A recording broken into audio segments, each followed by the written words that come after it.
भगवान श्री कृष्ण से अर्जुन ने प्रश्न पूछा कि हे कृष्ण,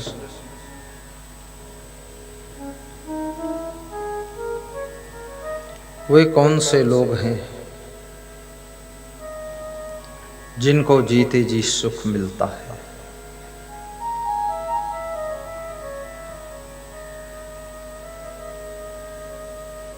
सुखी मनुष्य के क्या लक्षण होते हैं?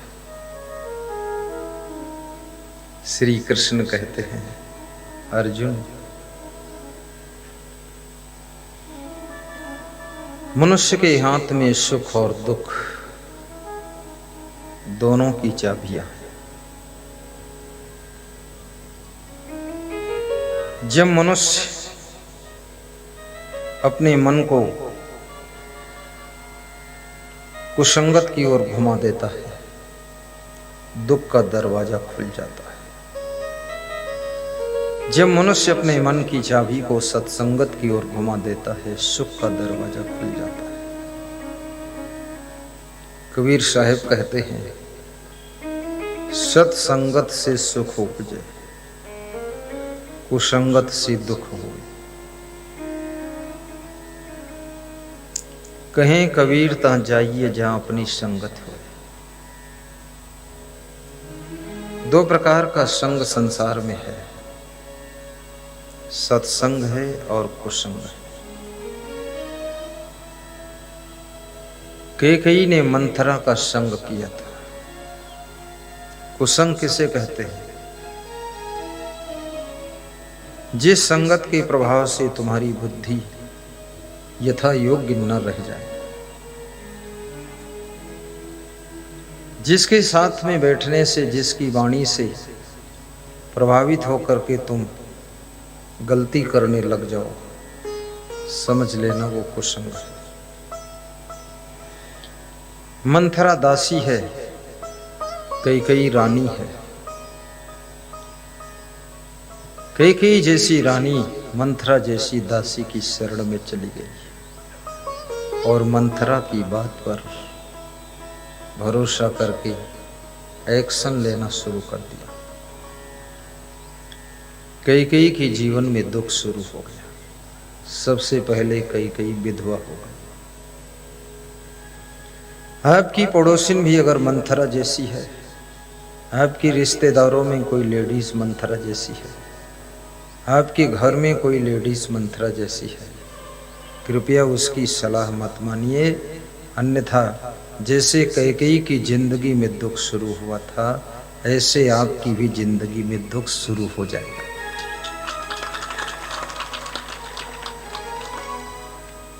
विचार आपको करना है। धान का ढेर लगा हुआ है। इस क्षेत्र में धान होता कि नहीं? बहुत कम। पर धान को जानते हो कि नहीं? धान वही जिसमें से चावल निकलता। आप बस पहचान है तो उसका एग्जाम्पल दूंगा मैं। धान का ढेर लगा हुआ है, गेहूं का ढेर है, धान का ढेर। जब कोई पशु आता है, धान की भूसी, धान का चावल सब एक साथ खा लेता है। लेकिन मनुष्य आता है, धान को लेकर के पालेश्वर में कूटता है, चावल अलग करता है, भूसी को अलग कर देता है, चावल को रसोई में ले जाकर धोकर पका खाता है। याद रखना, इंसान उसी का नाम है जो व्यर्थ को छोड़ देता है और सार्थक को पकड़ लेता है, उसे इंसान कहते हैं। जानवर वो है जो व्यर्थ को ही खा लेता है और सार्थक है उसको भी खा लेता है। जो सार असार का भेद नहीं कर पाता है, वो पशु है।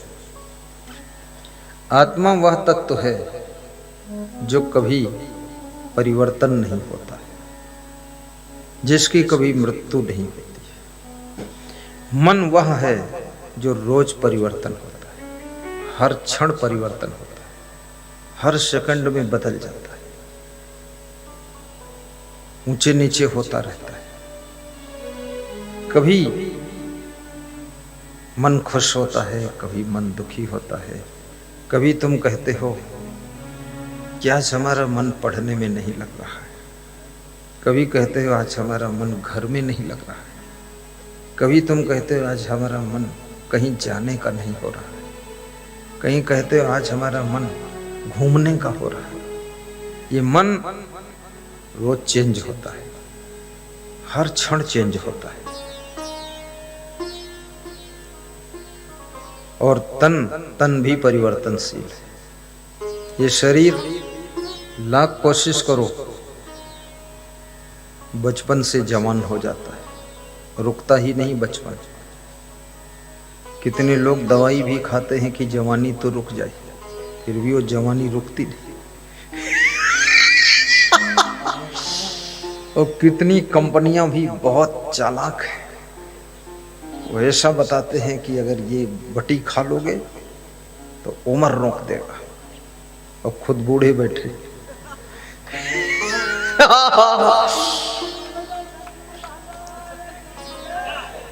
कोई ऐसी जड़ी नहीं, कोई ऐसी बूटी नहीं, कोई ऐसी बटी नहीं, न कोई रस भस्म है और न तो कोई टेबलेट इंजेक्शन है जो तुम्हारी जवानी को ब्रेक लगा दे, रोक दे और यथावत बने रहो। ये तो शरीर की अवस्था है। बाल अवस्था से युवावस्था, युवावस्था से वृद्धावस्था, वृद्धावस्था से जर्जर अवस्था, जर्जर अवस्था से मरण अवस्था, और मरण अवस्था से फिर गर्भ अवस्था, और गर्भ अवस्था से फिर पौगंड अवस्था, पौगंड अवस्था से फिर जन्म अवस्था, और फिर बाल अवस्था, फिर कुमार अवस्था, और फिर युवा अवस्था। ये चक्र चलता रहता है। सामान्य रूप से 10 अवस्थाएं होती, लेकिन 10 कौन काउंटिंग करे? इतना लंबा लिस्ट, झंझट फालतू। अब 100 साल की जिंदगी को 10 टुकड़ों में डिवाइड किया गया। इतने लफड़े में तुम नहीं फंस पाओगे। सीधे 3 अवस्था मान लो, बाल अवस्था, युवा अवस्था और वृद्धावस्था। इस सभा में तीनों अवस्था के लोग बैठे। जो बाल अवस्था के हैं वो सब बेहोश हैं, जो युवा अवस्था में है वही भी होश आधा है, आधा खो गया है, और जो वृद्धावस्था के हैं उनको होश अब आ रहा है।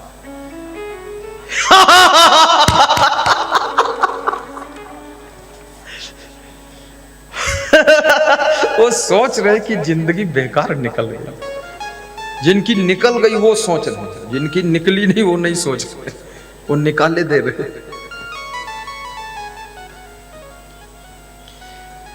हंसने के लिए छूट, हंसने के लिए छूट है और रोने के लिए छूट नहीं है। यहां रोना धोना मत करना। हम रुलाने वाले संत नहीं, ना हम रोते हैं ना रुलाते हैं, क्योंकि रोने वाले में फिर प्रवचन बंद हो जाता है, मैं बोल ही नहीं पाता, इसलिए मैं रोने वाला सुनाता नहीं। तो एक बार कोशिश किया रोने वाला भी सुना दो, तो मेरे अंदर ही रुलाई आ गई, तो प्रवचन बंद हो गया। तो उसने रोने वाले में हम जाते ही नहीं। ऐसे रोने वाले प्रसंग भी होते, दिल को छू जाते, आंसू आ जाते। रोने वाला कोई प्रसंग हो, उस रोने वाले प्रसंग को सुन करके अपने जीवन के दुखद प्रसंग याद आ जाते हैं, इसलिए सब लोग रोने लग जाते हैं। अपनी याद आ जाती है कि हमारे साथ भी ऐसा हुआ है, तो सबके आंसू आ जाते हैं। तुम रो तो कोई फर्क नहीं, पर हम रोएं तो सत्संग कौन सुनेगा? क्योंकि हम रोएंगे तो भी सच्चा ही रोएंगे, नाटक तो कर नहीं पाते। तो प्रवचन नहीं हो पाएगा।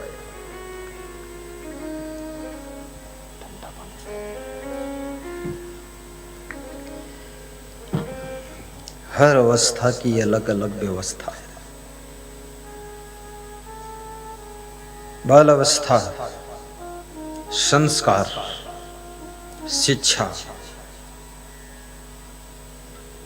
प्राप्त करने की अवस्था। युवावस्था धन,